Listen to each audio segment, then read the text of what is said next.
So this engine has a knock sound, so we're about taking it out now to have it fixed. I'm going to be carrying you guys along on what is causing the knock. Another hybrid engine removal. The engine out and down. So the engine is down now, and I'll try to like separate the transmission from the engine. Yeah, after a very tedious struggle, we've been able to separate the engine from the transmission.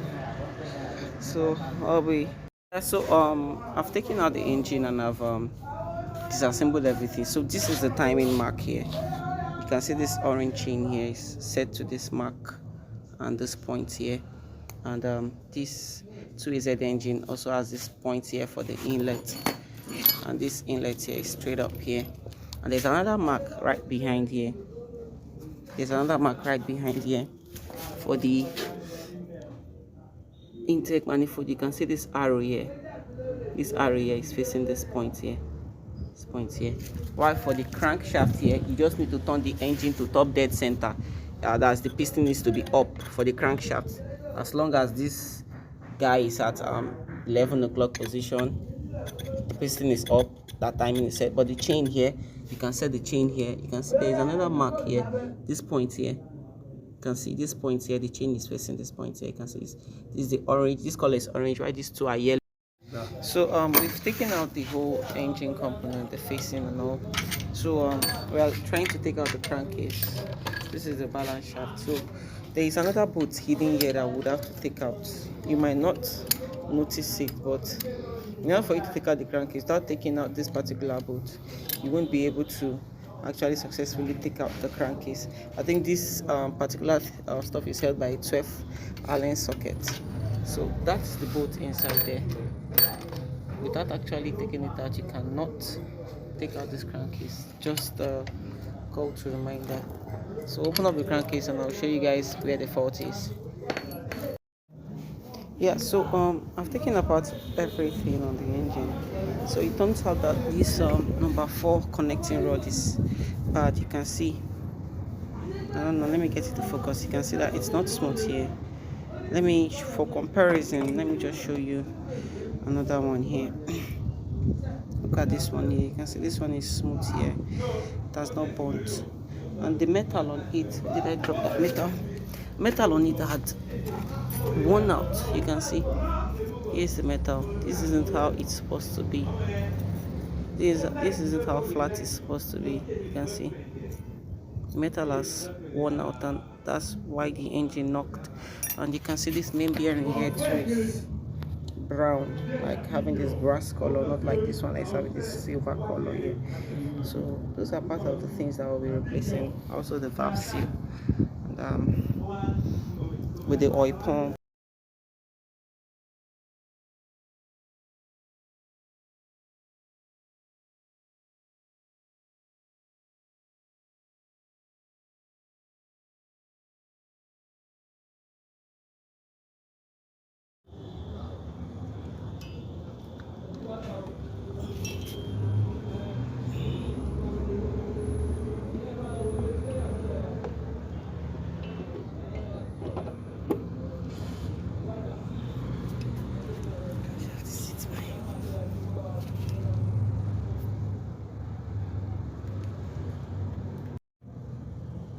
Yeah, so this is the installation of the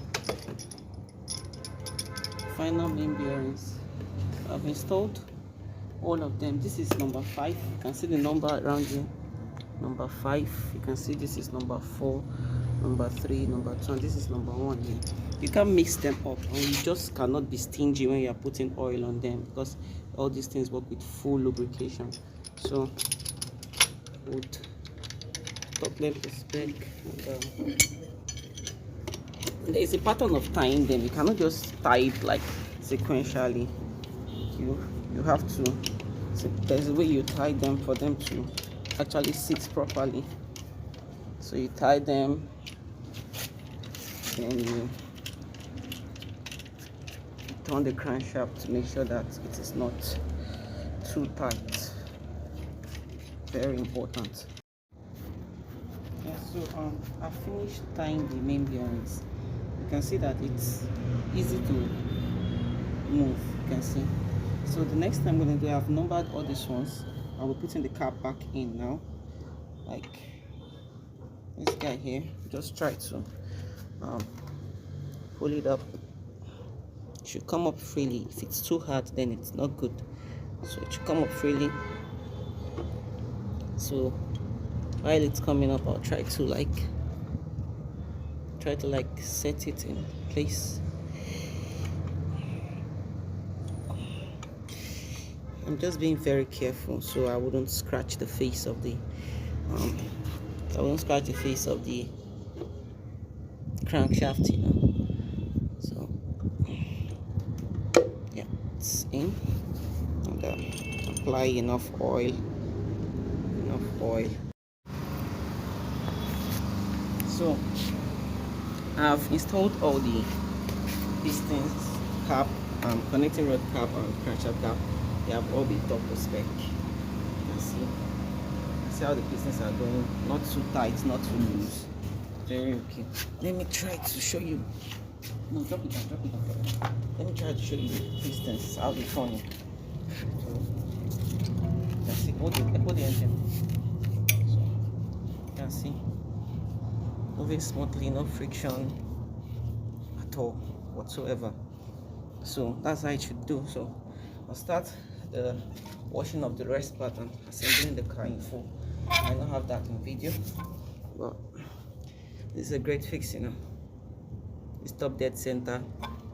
This is number one at top dead center. This is what we call top dead center when the piston is full. This is number one at bottom dead center. So this is the oil pump, what's responsible for pumping oil throughout the engine. So this is the chain mark on it. You can see that spot on it there. So we'll be aligning it to this other one here, on the spot here, and continue the assembly. Already added yeah, so I'm about installing the cylinder, top cylinder. This is the head gasket. I'm going to apply gasket shellac to it, head gasket shellac to it. So this is the cylinder head, all cleaned up, fresh and new. And that's the plug over there. Those are the plugs. And I'm going to be installing it soon. I would apply gasket shellac to this gasket and reassemble it to put it on it. And the engine is about to be rounding up, you know. We're about rounding the whole thing up, you know. And fire it up soon. Yeah, so it's time to install the cylinder. And here we go.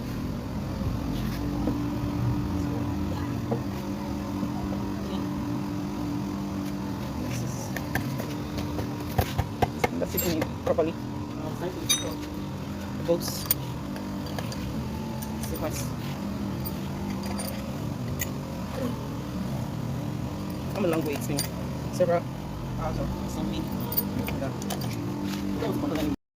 Yep. So the engine is halfway through, and we've gotten all the parts ready for installation. They're all neat and ready to be installed there. Those are the camshaft intake and exhaust camshaft covers, the chain. We're going to be setting the timing and all.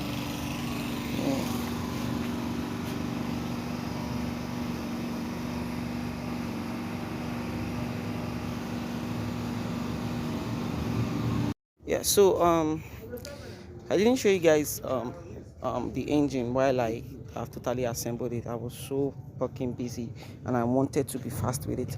So this is the engine totally assembled. The manifold, exhaust manifold is on it, intake manifold is on it, and we've mounted the transmission, which is just the motor inside, because this car is a hybrid. So this is it, and we'll be putting it back into the car.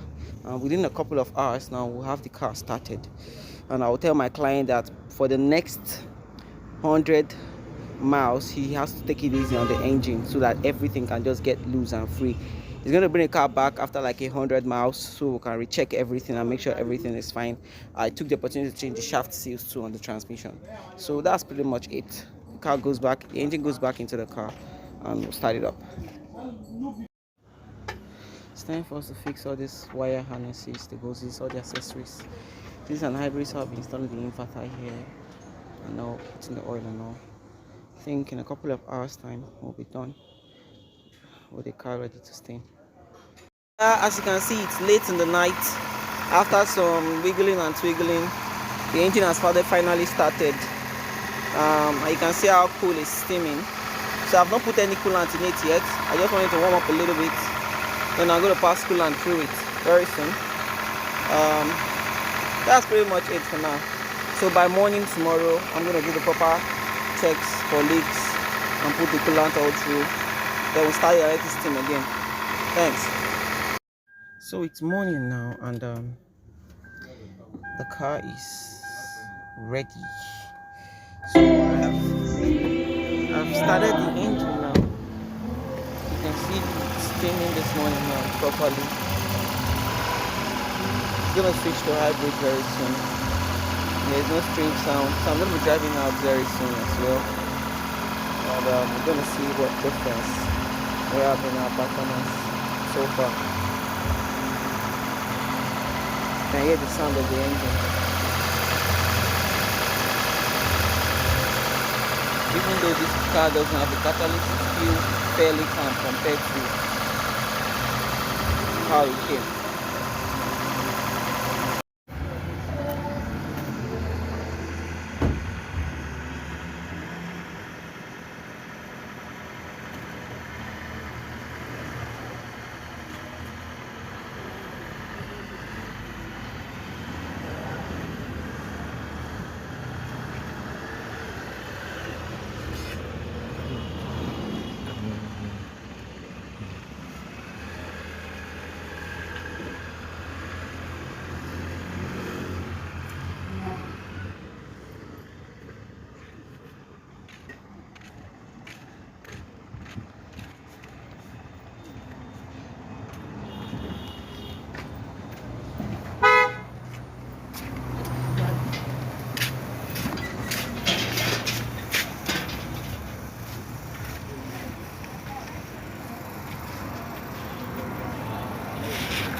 So just came back from like a 10 minutes test drive, and I want to show you guys what the engine sounds like.